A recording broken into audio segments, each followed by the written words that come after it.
Hello students, welcome back in maths classes. Today I will solve question number 7 as it is the last question of this exercise 1.4 of class 7th.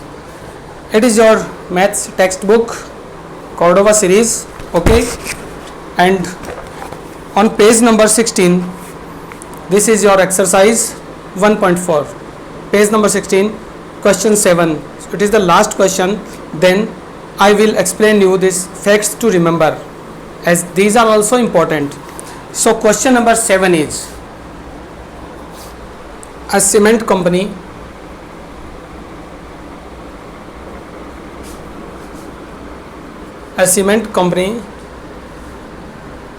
sells, cement company earns a profit of rupees 8, earns a profit of rupees 8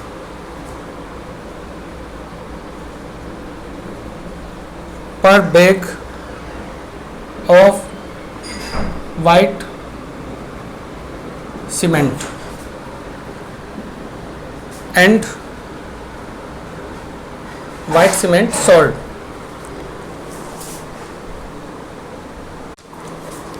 Rupees 8 per bag of white cement sold and a loss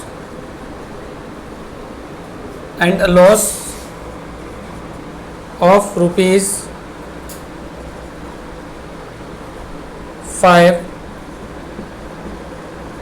per bag of grey cement sold. Now first part. So the question is about either loss or profit.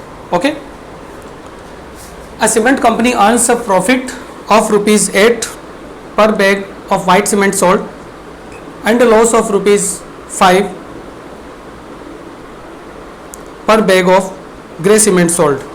It means the company sold two types of cements. First is white cement, second is grey cement.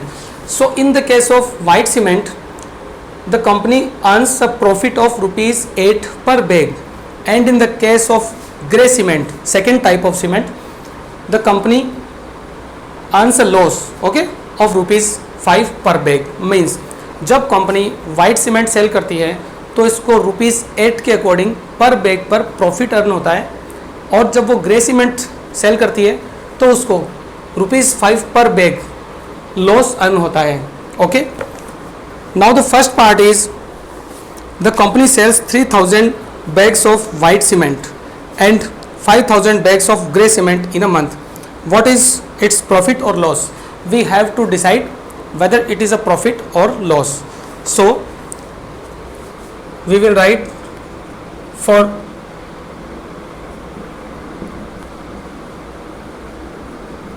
okay, we can write according to loss or profit. So in the case of white cement, company earns a profit. Now we can write profit earned.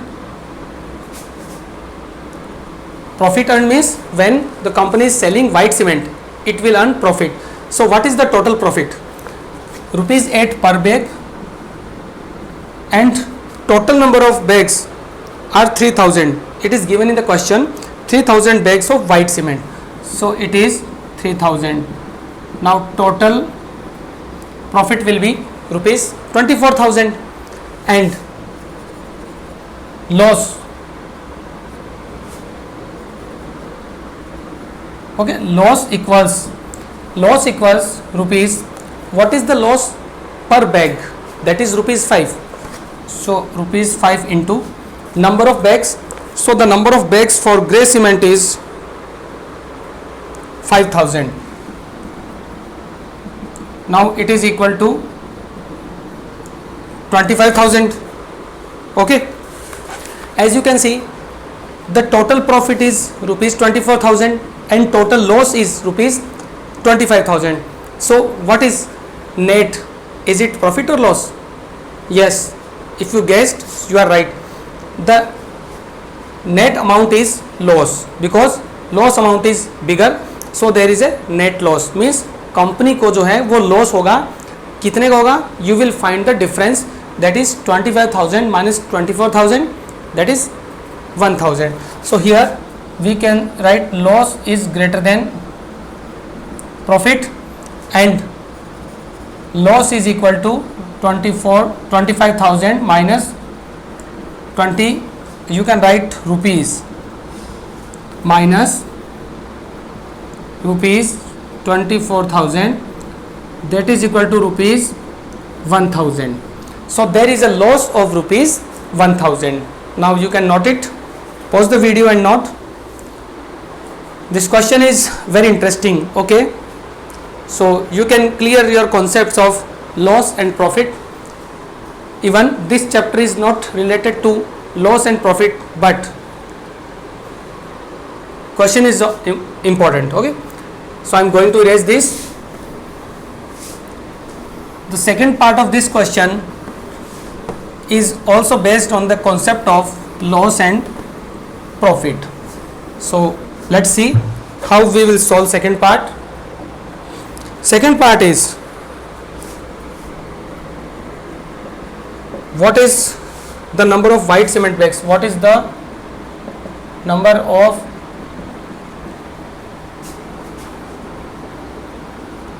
white cement bags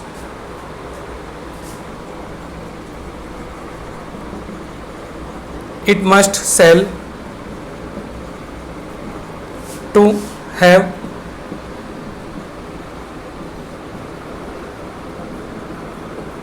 neither profit nor loss if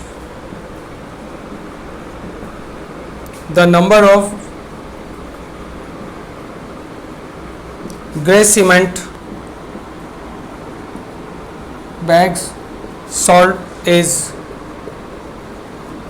6,400. Okay, what is the number of white cement bags it must sell to have neither profit nor loss if the number of grey cement bags sold is 6,400.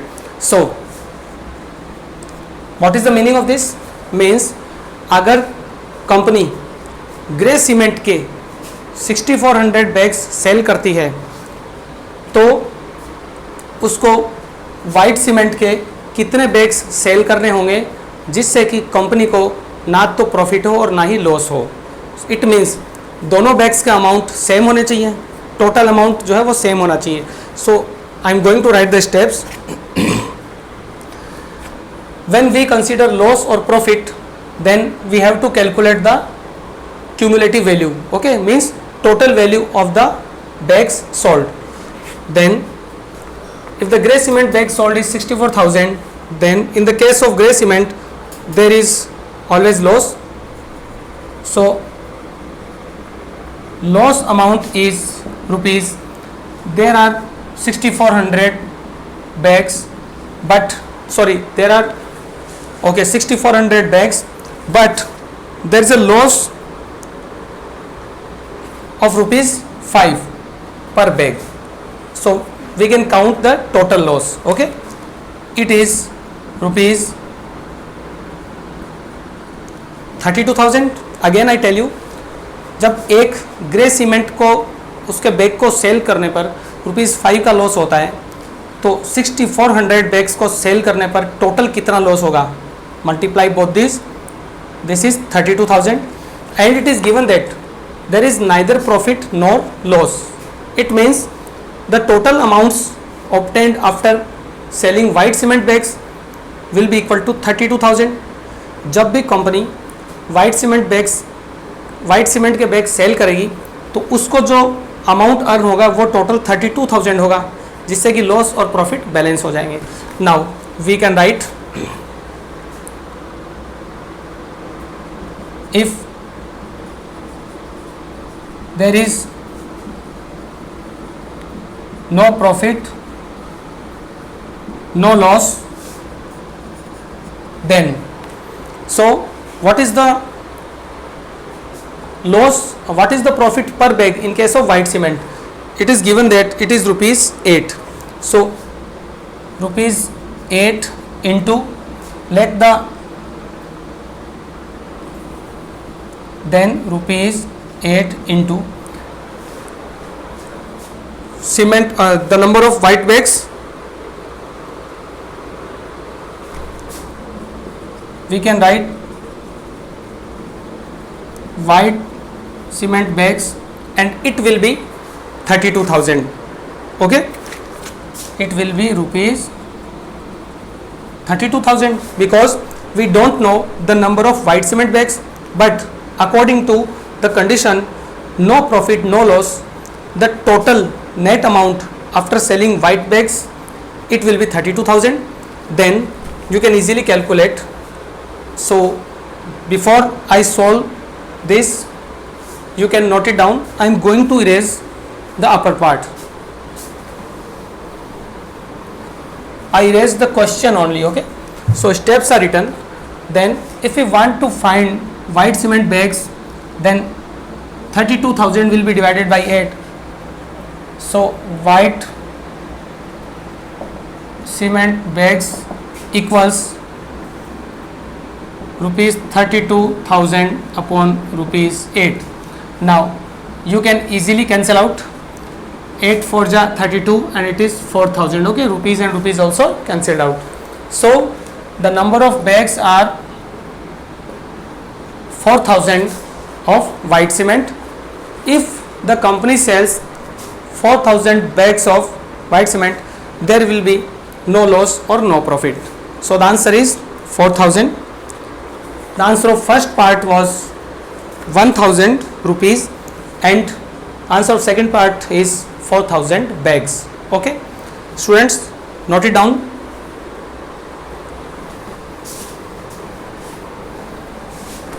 And at the end of this chapter, I am going to tell you few facts to remember. Okay, see, facts to remember. Now at the end of every chapter, facts to remember is given, because this portion will cover the entire chapter, all the concepts, all the formulas which are useful and helpful to solve the problems. So the numbers, first point is the numbers -4, -3, -2, -1, 0, 1, 2 and so on. These are called integers. Okay, so we will collect all the natural numbers with 0 and all the negative numbers also. Collectively these are called integers. Second is 0 and integer which is neither positive nor negative. You should remember this concept. 0 is neither positive nor negative. 0 is less than every positive integer obviously and greater than all the negative integers. It means all these numbers are smaller than 0 and all these numbers are greater than 0. The absolute value of an integer is its numerical value regardless of its sign. In this chapter we discussed about absolute value. Absolute value means it is the distance of that point from 0. Suppose, as you know, I told you absolute value of -5 is 5. So what is the meaning of absolute value? Suppose on the number line it is 0, -1, -2, -3, -4 and it is -5. So the value of absolute value of -5 means the distance of -5 from 0. As you know, distance cannot be negative, so this distance will be positive. Now check it out. What is the distance? 1, 2, 3, 4, 5. Distance is 5 units. That's why the absolute value is always positive.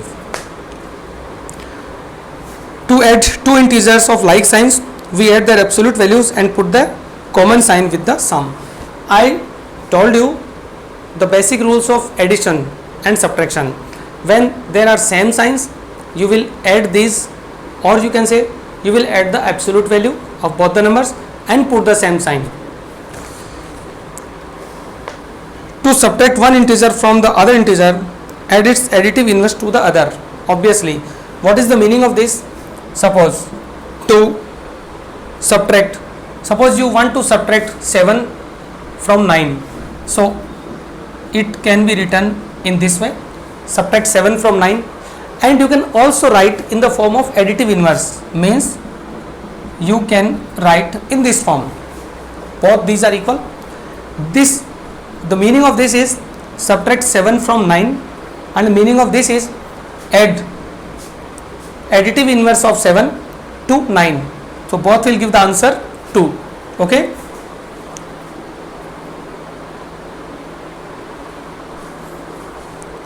Now few other points are also important. Minus a and a are the additive inverse or negatives of each other. Obviously 5 is the additive inverse of minus 5 and minus 5 is the additive inverse of 5. So both are additive inverse to each other and the sum of them is 0. The quotient of two negative or two positive integers is always positive. In the case of division, I told you that okay, I erase all these. The quotient of two positive values or two negative values is always a positive value. Suppose you divide 10 by 5, quotient will be 2, but you divide minus 10 by minus 5, quotient will be again 2. It means the quotient of two values with same sign is always positive. Here also both the values have same sign, the quotient will be positive, and if both these values have opposite sign, quotient will be negative. So I remember well that I explained you all these topics with the exercises. When I started the exercises, I told you all the basic concepts. Now students, on page number 16, you also have to study facts to remember. Okay, these are the few points, almost 10 points are there. Facts to remember, study all these. By studying these points, your entire chapter will be clear to you. Okay, so I hope you enjoyed this chapter. In next video we will start chapter 2, as it is about fractions. So I will tell you the basic concept of fractions, then I will start the exercises. So students, solve the chapter 1 entirely, means exercise 1.1 to 1.4, and if you have any doubt you can ask in the doubt section. Best of luck for your assignment.